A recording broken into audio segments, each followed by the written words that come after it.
and privilege of going up rank just a little bit and going from Major Taylor. We're going to go straight to his grandson, General Dallas Brown. I'm going to have you come up and give some words. And we appreciate your family being here, all of you. It's just a fantastic, wonderful day. So you're going to hear from the General.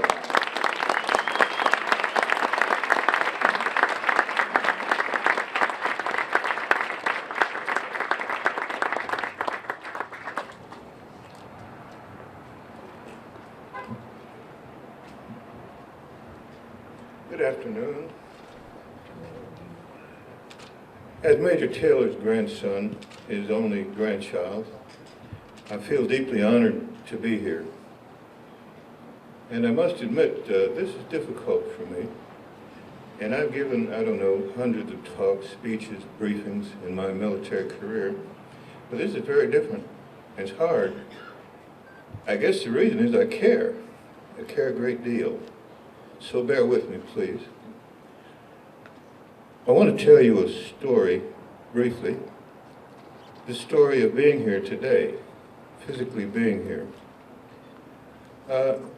We were invited to attend several months ago, and I thought, fine, we'll go, be very appropriate.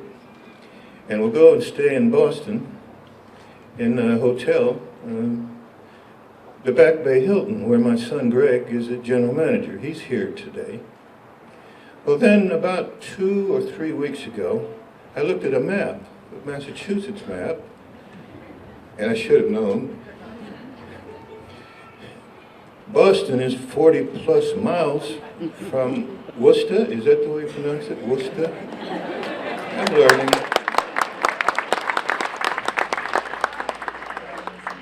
Ms. Tolman recommended the Hilton Garden Inn in Worcester. So I looked that up and got it up on the computer and thought about the distance and the time. I can't drive back and forth to Boston. Got to stay in Worcester. Okay, so where to stay? She said Hilton Garden Inn. So I got that up on the computer and tried to make a reservation. This 2 or 3 weeks ago. And it said, not available. And I thought, why wouldn't it be available? Why would a hotel be booked solid 2 or 3 weeks in advance?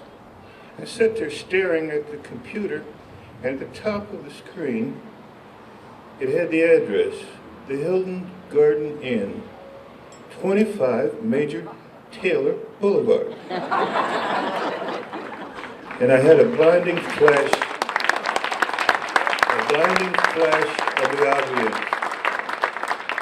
Worcester is celebrating my grandfather, a genuine American hero, and it brought tears to my eyes. It brings them back.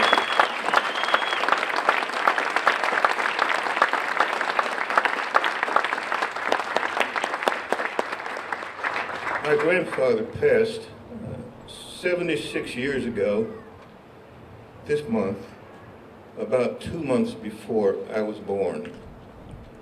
So I never knew him. And my mother didn't talk very much about him until recently. She passed in 2005. But a few years before that, she began to tell me things about him and her life as a child.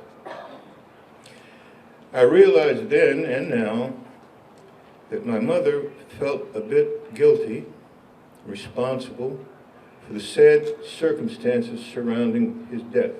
And she, of course, was not responsible in any way. And she was also embarrassed by the great amount of attention that she got by being his daughter. Some of you gentlemen here are guilty of talking to her, calling her, wanting interviews, writing articles, books, a movie.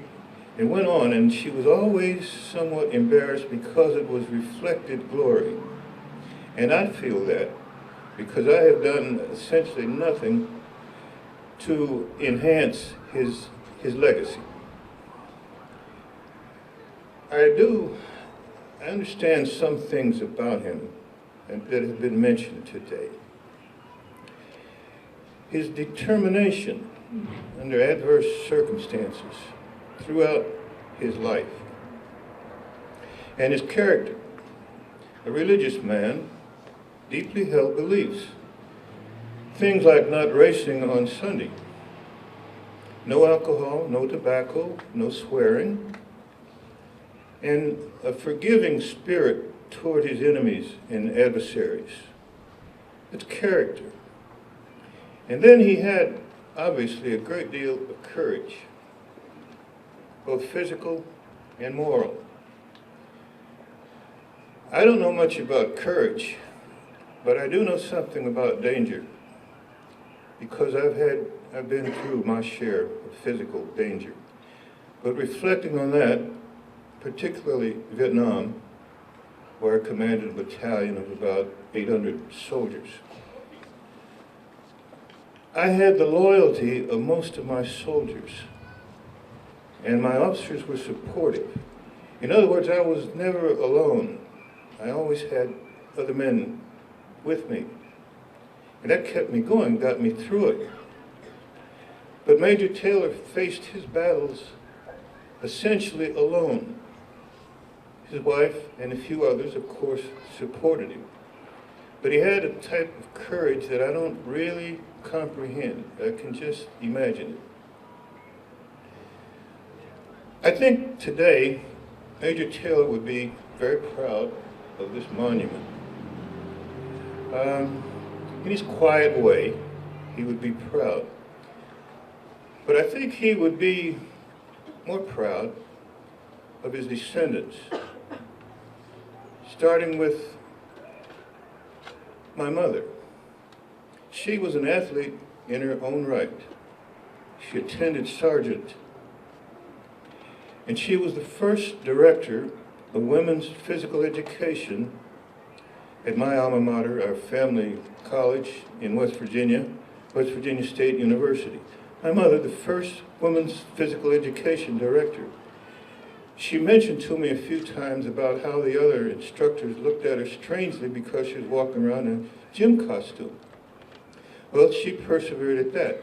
And later, during World War II, she was a Red Cross field director in Europe. She went ashore at Normandy about 2 weeks after D-Day and made her way to Paris. And she directed a Red Cross club there and later another in Reims. My mother. Then I have 5 children. All of them, I'm proud of them, of course, all of them achievers in various fields of endeavor. My first son, Dallas, the third, is a retired Army colonel. My second son, Greg, is sitting there. Greg, stand up.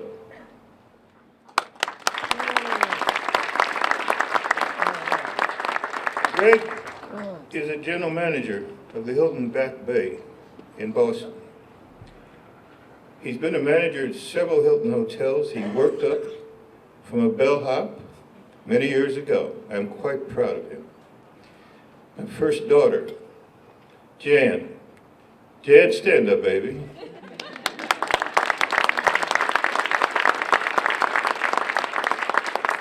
Jan is a government attorney in Boston. Why are they around here? I don't know, luck of the draw. I guess it's a good thing that they're here. My second daughter, Karen, is a writer. Stand up, baby.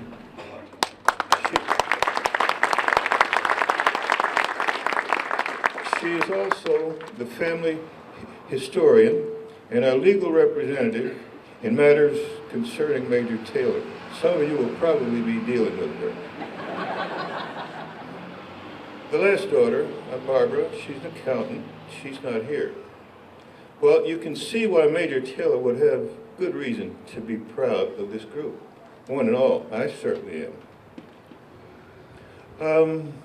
I want to add my thanks to that of others, to Lynn Tolman. She had some help from several of you who are here, but she built this organization. She's responsible for it. And she doesn't get paid.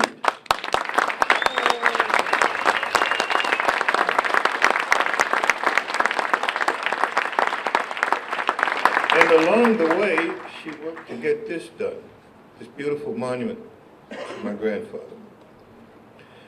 I think, Karen, I'll turn it over to you for further comments from the Taylor Brown Donovan family.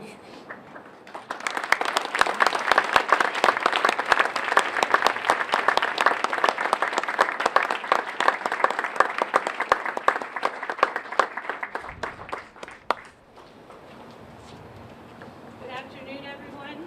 My father is a very tough act to follow, but I'll do my best.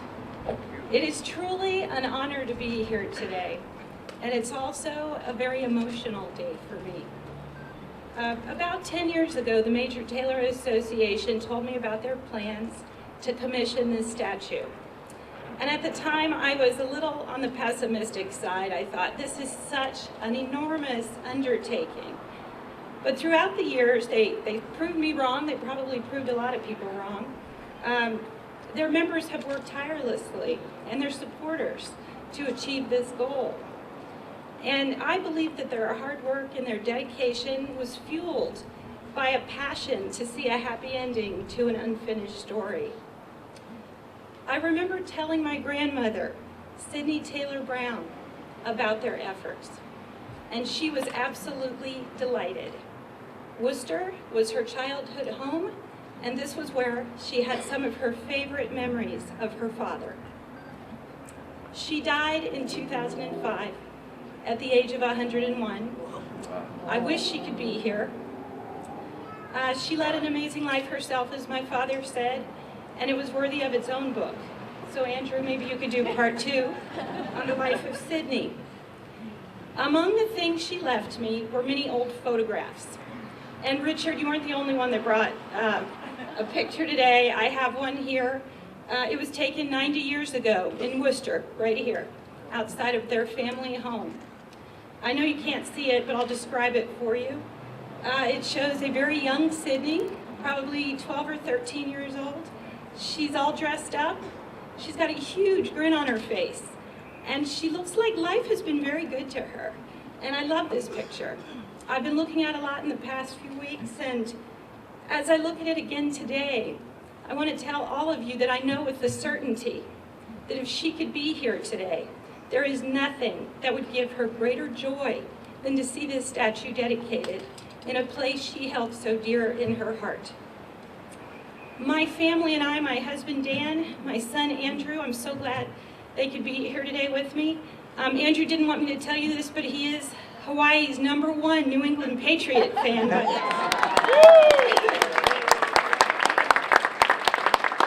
My nephew Thomas, I'm so glad that the younger generation can be here.